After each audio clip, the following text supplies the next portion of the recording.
আসসালামু আলাইকুম সবাইকে। Honours third year linear programming বইয়ের চ্যাপ্টার 8 সিমপ্লেক্স মেথড 2 এর প্রবলেম সলভ করব।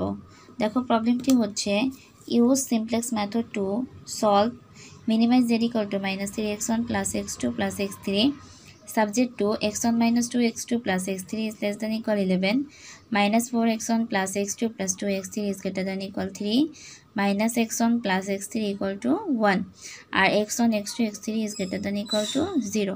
তাহলে দেখো প্রথমে আমাদের কি করতে হবে, এটাকে আমাদের স্ট্যান্ডার্ড আকারে নিতে হবে। আর এখানে দেখো স্ট্যান্ডার্ড আকারে নিতে হলে কি আছে, মিনিমাইজ z আছে, এটাকে অবশ্যই ম্যাক্সিমাইজ z করতে হবে। তাহলে দেখো আমরা কি বলছি, convert the objective function to maximization form. প্রথমে আমাদের যে অবজেক্টিভ ফাংশনটি আছে সেটাকে আমরা কিসে করলাম, ম্যাক্সিমাইজেশনে করলাম। তারপর বলছে ইন্ট্রোডিউসিং স্ল্যাক ভেরিয়েবল। দেখো এটাকে কী ছিল, এটা হচ্ছে স্ল্যাক ভেরিয়েবল আর এটা সারপ্লাস ভেরিয়েবল। তাহলে দেখো এই ইন্ট্রোডিউসিং স্ল্যাক ভেরিয়েবল নিলাম s1 আর এটা নিব s2।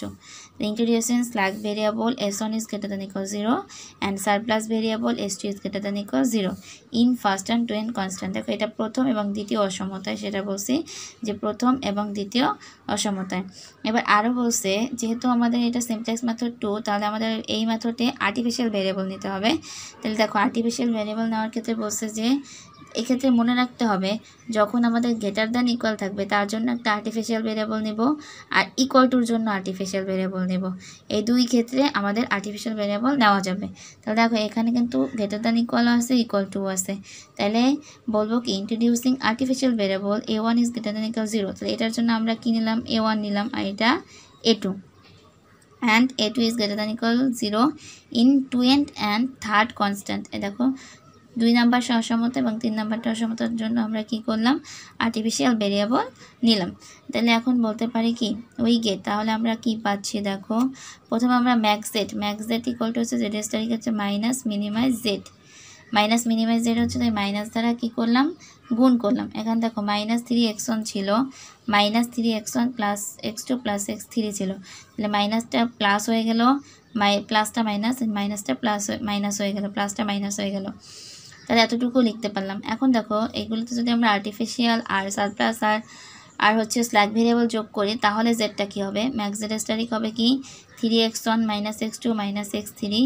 আর এটার সাথে আমরা কি করলাম, দুইটা আর্টিফিশিয়াল ভেরিয়েবল নিছিলাম, সেটা হচ্ছে s1 আর s2, s2 আর s1। তাহলে 0s1 প্লাস 0s2। আর দেখো আর আর্টিফিশিয়াল ভেরিয়েবল ছিল কি a1 আর a2, আর আর্টিফিশিয়াল ভেরিয়েবলের সহগ হবে m। তাহলে আর এটাকে আর্টিফিশিয়াল ভেরিয়েবলটাকে কী করতে হবে, বিয়োগ করে দিতে হবে।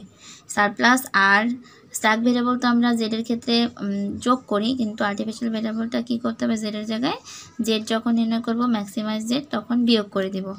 তাহলে দেখো সাবজেক্ট 2তে কী পাই, সাবজেক্ট 2তে দেখো প্রথমটার জন্য আমাদের কী ছিল, স্ল্যাক ভেরিয়েবল ছিল কমতি চলক, তার জন্য যোগ হয়েছে s1 যোগ plus s0s2 plus 0a1 plus 0a2। দেখো এর জন্য কোনো আর্টিফিশিয়াল ভেরিয়েবল নেই, তার জন্য এগুলো কি হলো 0 থাকবে, ইকুয়াল টু কত ছিল 11। সেকেন্ডের ক্ষেত্রে দেখো এটা থাকলো আর এখানে কি করছে, এটা ছিল সারপ্লাস ভেরিয়েবল, তার জন্য -s2 কী হয়েছে, বিয়োগ হয়েছে। আর এখানে দেখো a1টা যোগ হয়েছে, কারণ আমরা এর জন্য প্রথম আর্টিফিশিয়াল ভেরিয়েবল নিয়েছিলাম। এটা হচ্ছে আমাদের কী ছিল, গ্রেটার দ্যান ইকুয়াল ছিল, গ্রেটার দ্যান ইকুয়াল থাকার জন্য a1 আর্টিফিশিয়াল নিয়েছিলাম। আর প্লাস 0a2 ইকুয়াল টু 3 হয়েছিল। এখন দেখো -x2 প্লাস 0x3, এখানে দেখো x2টা মিসিং ছিল, x2টা ছিল না, তার জন্য আমরা 0x2 আকারে নিয়ে আসলাম। আর এখানে কি করছি, এটার জন্য কোনো আমরা সারপ্লাস বা স্ল্যাক ভেরিয়েবল নিই নাই, শুধুমাত্র আর্টিফিশিয়াল ভেরিয়েবল a2 নিয়েছিলাম, তাই a2টা যোগ করে দিলাম, ইকুয়াল টু কত হলো 1।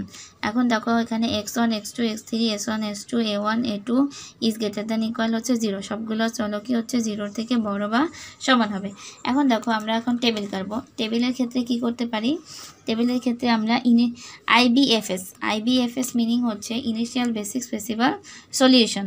ইনিশিয়াল বেসিক স্পেসিফাল সলিউশনের ক্ষেত্রে আমাদের খেয়াল রাখতে হবে, দেখো আমরা খেয়াল রাখবো যে আমাদের যে সাবজেক্ট দেওয়া ছিল সেই সাবজেক্টটাতে যে কোনগুলোর সহগ +1 আছে। তাহলে দেখো এটার সহগ +1 আছে, s1 এর সহগ +1 আর কোনোটার সহগ +1 নেই। তারপর এটার সহগ +1, তারপর দেখো a1 এর সহগ +1, তারপর এখানে দেখো x3 সহগ +1 আর a2 সহগ +1। এখন দেখো আমরা চাইলে এখান থেকে x1ও নিতে পারি, x2 x3 নিয়েও করতে পারবো, কিন্তু এক্ষেত্রে আমরা কোনটাকে অগ্রাধিকার বেশি দেব, যখন যেটা সারপ্লাস স্ল্যাগ বা আর্টিফিশিয়াল ভেরিয়েবল থাকবে ওইগুলোর সহগ যদি +1 থাকে ওগুলোকে আমরা প্রথমে নিব। তাহলে এই প্রথমটার ক্ষেত্রে আমরা x1 না নিয়ে কী নিতে পারি, s1 নিব। সেকেন্ডটার ক্ষেত্রে কী নেব, a2 নিব, কারণ এগুলো তো এটা যেহেতু আর্টিফিশিয়াল ভেরিয়েবল এটার সামনে প্লাস আছে +1, আর এটা নিব। তাহলে দেখছো আমরা এখান থেকে কি করব, যেগুলো সহগ +1 সেগুলো নিব, আর সেক্ষেত্রে খেয়াল রাখতে হবে যেগুলো হচ্ছে আর্টিফিশিয়াল বা স্ল্যাগ বা সারপ্লাস ভেরিয়েবল সেগুলো থেকে নিব, সেগুলোকে আগে নিব, তারপরে অন্যগুলো। এখন দেখো তাহলে আমরা যদি টেবিলে মান বসাই, তাহলে টেবিলে মান বসাইলে কি হয়, আচ্ছা আর এই 11 3 1 এটা কিন্তু এই যে 11 3 1 ইকুয়াল টুর পরেরগুলো সিজের ঘরে বসাবো আমরা এই যে ম্যাক্স জেডের সহগগুলো। ম্যাক্স জেডের সহগগুলো কী ছিল দেখো, 3 -1 -1, আর ছিল 0 0 -m। আর দেখো এখানে এর সিবিএসের ঘরে কি হবে, এটার ঘরে কি হবে, এটার ঘরে হবে x1, তারপরে সহগগুলো চলকগুলো x1 x2 x3 x2 x3 s1 s2 a1 a2, এগুলো আমরা চলকগুলোকে বসাইলাম। এখন দেখো আমরা কি করব, বেসিসের ঘরে মান বসাবো। বেসিসের ঘরে কি নিয়েছিলাম দেখো, ইনিশিয়াল বেসিক প্রিন্সিপাল সলিউশনে নিয়েছিলাম s1 a1 a2, s1 a1 a2 নিলাম। আর দেখো এই যে s1 a1 a2 এটার সহগ এই যে ম্যাক্সিমাম জেডের ক্ষেত্রে কী ছিল, s1 এর সহগ ছিল 0, a1 এর সহগ -m, তাইলে s1 এর সহগ 0, এটার সহগ -m, এটার সহগ -m। এখন এই ঘরটাকে আমরা পূরণ করব কি, আমাদের এই যে সাবজেক্ট 2 দেওয়া আছে সেগুলো দিয়ে। তাহলে 1 -2 1, এটার ক্ষেত্রে 1 0 0 0 1 0 0 0। সেকেন্ডটার ক্ষেত্রে দেখো -4 1 2 0 -1 1 0। থার্ডটার ক্ষেত্রে দেখো -1 0 1 0 0 0 1। তাহলে আমরা এটাকে বের করে ফেললাম। তাহলে এখন আমরা কি করব, এখন আমাদের কাজ হচ্ছে জেড মাইনাস সিজে বের করা। জেড মাইনাস সিজে বের করতে হলে দেখো এইটা দিয়ে আমরা এটাকে গুণ করব, এই যে সিবিএসের ঘর দিয়ে প্রত্যেকটা কলামকে গুণ করব, আর সেটা এটা থেকে বিয়োগ করে দেব। 0 দিয়ে 1কে গুণ করলে হচ্ছে 0, -m দিয়ে -4কে গুণ করলে +4m, -m দিয়ে +1কে গুণ করলে +m, আর দেখো এটা বিয়োগ করব কি -3, তাহলে 5m -3। এটাকে আমরা লিখব কত, 5m -3। 0 দিয়ে -2কে গুণ করলে 0, 0 দিয়ে শুধু 1কে গুণ করলে -m, আর 0 দিয়ে -m দিয়ে 0কে গুণ করলে 0, তাহলে এখান পাইলাম -m, আর সেটা থেকে করব -1 বিয়োগ -m -1। এখন এখানে দেখো কি করতে পারি, 0 দিয়ে 1কে গুণ করলে 0, -m দিয়ে 2কে গুণ করলে 2m -2m, -m দিয়ে 1কে গুণ করলে -m, আর সেটা থেকে বিয়োগ করব -1, তাহলে -3m +1, এটা পাইলাম -3m +1। 0 দিয়ে 1কে গুণ করলে 0, এটা দিয়ে গুণ করলে 0, এটা দিয়ে গুণ করলেও 0, 0 থেকে 0 বাদ দিলে 0। এখানে দেখো 0 দিয়ে 0কে গুণ করলে 0, -m দিয়ে 1কে গুণ করলে হচ্ছে m +m, আর m দিয়ে এটা গুণ করলে 0, 0 থেকে 0 বাদ দিলে। আবার দেখো এখান থেকে এটাকে গুণ করলে 0, -m দিয়ে গুণ করলে m মাইনাস, এক্ষেত্রে কি হবে, -m দিয়ে mকে গুণ করলে হবে 0, -m দিয়ে গুণ করলে, আচ্ছা এটা গুণ করলে -m। আচ্ছা দেখো এটার ক্ষেত্রে কি করতে পারি, -m হইল, আর -m দিয়ে 0 কিন্তু 0, আর এটা বিয়োগ করব -m দিয়ে, -m +m, তাহলে 0, এই মানটা কি 0। এটা দিয়ে গুণ করলে 0, এটা দিয়ে গুণ করলে 0, এটা দিয়ে গুণ করলে -m, তাহলে -m মাইনাস এই যে -m করব, -m +m, এটাও পাইলাম কি আমরা 0। এখন দেখো আমরা কনস্ট্যান্ট বি এর মানগুলো আসলে বসাই দিব। কনস্ট্যান্ট বি এর মান ছিল তো 11 3 1 ইকুয়াল টুর পরের যে সংখ্যাগুলো সেটা, তাহলে দেখো জেড এর মানটা কীভাবে নির্ণয় করতে পারি, 0 দিয়ে 11কে গুণ করলে 0, মাইনাস এম দিয়ে 3কে গুণ করলে কত হবে -3m, মাইনাস এম দিয়ে 1কে গুণ করলে -m, তাহলে -4m, এটা পেলাম কত -4m। এখন দেখো এখানে সবচেয়ে ছোট কি আছে, এই যে দেখো -3m + 1, এটা হচ্ছে সবচেয়ে ছোট, -3m + 1 এটা সবচেয়ে ছোট, তাহলে এই কলামটা আমরা পাইলাম, এই কলামটা আমরা পাইলাম। এখন দেখো এই কলামটা এই কনস্ট্যান্ট বিকে এই কলামটা দিয়ে ভাগ করব। 11কে 1 দিয়ে ভাগ করলে হচ্ছে 11, 3কে 2 দিয়ে ভাগ করলে 3/2, 1কে 1 দিয়ে ভাগ করলে 1, তাহলে এটাকে কি দিব স্টারিক, সবচেয়ে ছোটো কি আছে 1, 1কে আমরা স্টারিক দিলাম, তাহলে আমরা একটা সারি পেলাম, সে সারিটা হচ্ছে এটা। তাহলে এই কলাম আর এই সারির মিলিত বিন্দু কত 1, তাহলে এটাকে কি দেব একটা স্টারিক চিহ্ন দেব। তাহলে দেখো আর এখন এই পরবর্তী এই টেবিলটা শেষ, এখন আমরা দ্বিতীয় টেবিলে যাব। দ্বিতীয় টেবিলের ক্ষেত্রে খেয়াল করব, দেখো এই সারিতে কি ছিল a2 ছিল আর -m ছিল, তাহলে এই a2 আর -m পরিবর্তন হবে এই কলাম দ্বারা, এই কলামের উপরে x3 ছিল -1 ছিল, তাহলে এটা হবে x3 -1, আর এই দুটো উপাদান যা আছে তাই থাকবে, এই দুটো উপাদানের কোনো পরিবর্তন হবে না। এখন দেখো এখানে কিন্তু 1 আছে, তাহলে এখানে আমরা সবসময় অলওয়েজ 1ই বানাবো, তাহলে 1 আছে, এমনিতেই 1 আছে। এবার এটা কি হবে, এই দুটো উপাদান লিখবো হচ্ছে 0, এই দুটো উপাদানকে কি দিব, কলামের যেটা স্টারিক থাকবে সেটাকে 1 বানাবো, বাকি উপাদান দুটো হচ্ছে 0। এখন দেখো এটাকে 1 বানাতে হলে কী করতে হবে, 1 দিয়েই ভাগ করতে হবে, তাহলে 1 দিয়ে ভাগ করতে হলে যা আছে তাই থাকবে, -1 0, এটা হচ্ছে কি 0 0 0, আর দেখো আমরা এখানে কি পাইছি, a2 মান পেয়ে গেছি, a2 পরিবর্তে আমরা পাইছি x3, তাহলে এই ঘরটা আমাদের আর বের করার কোনোই দরকার নেই, এই ঘরটাকে আমরা বের করব না, এই ঘরটাকে যেহেতু আমরা আর্টিফিশিয়াল ভেরিয়েবলের মানগুলো পেয়ে গেলে তখন আর আমাদের মানটা বের করতে হয় না। এখন দেখো আমরা টেবিলের এই সারিটা বের করতে পারি, এখানে প্রথম সারি বের করতে গেলে 1 বের করব, তাহলে 1 বের করলে 1, আমাদের এই সারিটা তো ফিক্সড থাকবেই, তার সাথে আমরা প্রথম সারি নিয়ে কাজ করতেছি, তাহলে 1 -1 1 আর 1 এটা নিয়ে আমরা কাজ করব, 1 -1 1 1, এই সারি আর এই সারির উপাদান দেব, তাহলে 1 এর স্থানে মান বসাইতে হইলে কি করতে হবে, 1 বিয়োগ এই 1 আর এই 1 গুণ হইলে -1 গুণ 1, আর গুণ করতেছি 1 দিয়ে, 1 + 1 এটা পেলাম হচ্ছে 2, এই উপাদানটা পাবো 2। দেখো 0 জায়গায় যদি মানটা বের করতে চাই, -2 এর জায়গায়, তাহলে -2 0 1 1, -2 0 1 1, আমরা এই সারিটা নিব আর এই সারিটা নিব, তাহলে এই কলাম নিয়ে কাজ করতেছি আর এই কলাম তো আমাদের থাকবেই ফিক্সড। তাহলে দেখো এখানে একটা উপাদান কি আছে, এই কলামের এই যে -2 জায়গায় যদি মান বসাতে যাই, তাহলে দেখো এই 0 আর 1, যেহেতু এখানে 0 আছে, এই কর্নারের একটা উপাদান যদি 0 হয় তাহলেই যে মানটা থাকবে সেই মানটা হবে অ্যান্সার, তাহলে এটা -2 আছে, -2 হবে কি অ্যান্সার। আর দেখো এখানে আমরা কি করতে পারি, এখানে তো আমরা 0 পাইয়ে গেলাম, এটার ক্ষেত্রে দেখো 1 এর ক্ষেত্রে মান বের করব, 1 এর ক্ষেত্রে বের করতে হলে 1 1 1 0, তাহলে দেখো 1 এর ক্ষেত্রে মান বের করতে হলে এই 1 আর এই 0 গুণ করতে হবে, এখানে একটা উপাদান 0, তাহলে এখানে 1 আছে, তাই 1ই থাকবে। এবার দেখো 0 এর জায়গায় মান বের করব, তাহলে 1 1 0 0, তাহলে এখানে একটা উপাদান কি 0, এইটা পরবর্তী উপাদানটা 0, তার মানে এখানে 0 আছে, 0ই থাকবে।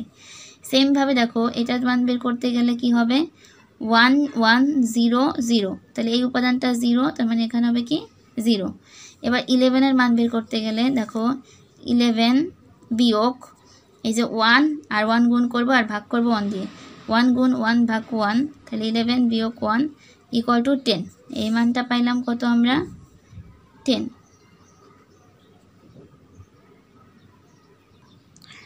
দেখো তাহলে আমরা -4 এর স্থানে মান বের করব, তাহলে আমরা এখন এই সারিটা নিয়ে কাজ করব আর এই সারিটা নিয়ে কাজ করব, -4 -1 2 1, তাহলে -4 এর মান বের করতে হলে -4 মাইনাস করব এই যে -2 আর -1 গুণ, -1 গুণ 2 আর হচ্ছে ভাগ 1, তাহলে দেখো -4 মাইনাস মাইনাস হয়ে গেল প্লাস আর 2, তাহলে -2, এই উপাদানটা পাবো কত -2। এখন দেখো 1 এর এইখানে মান বের করবে, এটার মান বের করতে হলে এই কলামটা ধরলাম 1 0 2 1, তাহলে এখানে দেখো এই 1 আর এই নিচে উপাদানটা 0 আছে, তার মানে এখানে 2 আছে, 2ই হবে, সরি এখানে 1 আছে তাই 1ই হবে, 1 থাকলে 1ই হবে, একটা উপাদান 0 হইলে। এখন দেখো এই 0-র মান বের করব। তাহলে দেখো 2 1 0 0, এই উপাদানটা যেহেতু 0 তাহলে এই যেখানে যা আছে তাই হবে। সেমভাবে -1-এর জায়গায় মান বের করব। তাহলে দেখো এই উপাদানটা যেহেতু 0 তাহলে -1 আছে, তাহলে -1ই হবে। আবার এই উপাদানের মান বের করতে গেলে 1, এক্ষেত্রে কি করতে হয় দেখো 2 1 1 0, এই উপাদানটা যেহেতু 0 তাহলে এটা হবে কি 1। আমরা যেটা মান বের করবো তার নিচের কলামে যদি মান 0 থাকে তাহলে যা আছে তাই হবে। এবার আমরা 3-এর জায়গায় মান বের করব। 3-এর স্থানে মান বের করলে 3 বিয়োগ এই যে 2 এর সাথে গুণ হবে কত 1, 2 গুণ 1 ভাগ করব 1 দিয়ে, তাহলে 3 বিয়োগ 2, তাহলে এটার মানটা পাইলাম কত আমরা 1। আর এই ক্ষেত্রে দেখো এখানে আমরা 1 দিয়ে ভাগ করছিলাম, তাহলে এটাকে 1 দিয়ে ভাগ করলে কি হবে 1। এই যে এটাকে আমরা 1 বানাইছিলাম, তাহলে 1-কে 1 দিয়ে ভাগ করলে 1 পাই, এটাকে 1 দিয়ে ভাগ করলে যা ছিল তাই হবে। এখন দেখো এখন আমরা কি করব, এখন আমরা জেড মাইনাস সিজের মান বের করব। জেড মাইনাস সিজের মান করতে হলে গেলে 0 আর 2 গুণ করলে 0, 0 আর মাইনাস এম আর -2 গুণ করলে +2m, -1 আর -1 গুণ করলে +1, ঠিক আছে। আর এটাকে আমরা বিয়োগ করব। দেখো আমরা বিয়োগ করব কই দিয়ে, আমাদের এই যে সিজের ঘরে যে মান ছিল 3 সেটা দিয়ে, তাহলে বিয়োগ হচ্ছে 3, তাহলে আমরা পাচ্ছি 2m - 2, এই মানটা 2 বিয়োগ করতেছি, তাহলে দেখো 2m - 2।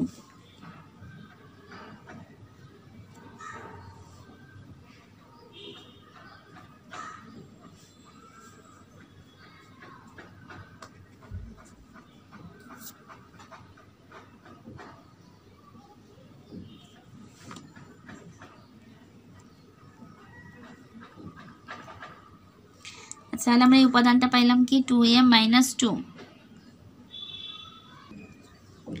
এবার দেখো এটাকে গুণ করলে 0 দিয়ে 2কে গুণ করলে 0, -m-কে 1 দিয়ে গুণ করলে -m, আর 1-কে 0 -1-কে 0-এর সাথে গুণ করলে 0, আর এটাকে বিয়োগ করবো কত -1-এর সাথে, -1, তাহলে -m + 1, এই মানটা কত পাইলাম আমরা -m + 1।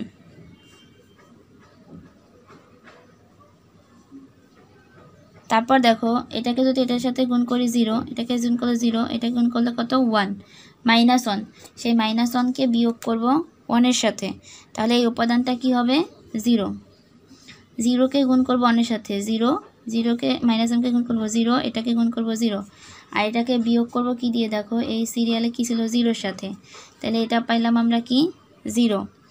এবার দেখো 0-কে বিয়োগ গুণ করব 0-এর সাথে 0, -m-কে গুণ করব -1-এর সাথে, তাহলে m, আর -1-কে গুণ করব 0-এর সাথে 0, আর 0 থেকে বিয়োগ করলে পাইলাম m, 0-কে গুণ করলে 0, -m আর গুণ 1 -m, এটা পাইলাম হচ্ছে -m, আর বিয়োগ করব হচ্ছে -m দিয়ে, তাহলে -m + m পাইলাম হচ্ছে 0। আর এটা আমাদের বের করার দরকার নাই, যেহেতু আমরা আর্টিফিশিয়াল ভেরিয়েবলের মান বের করে পেয়ে গেছি e1-এর মান।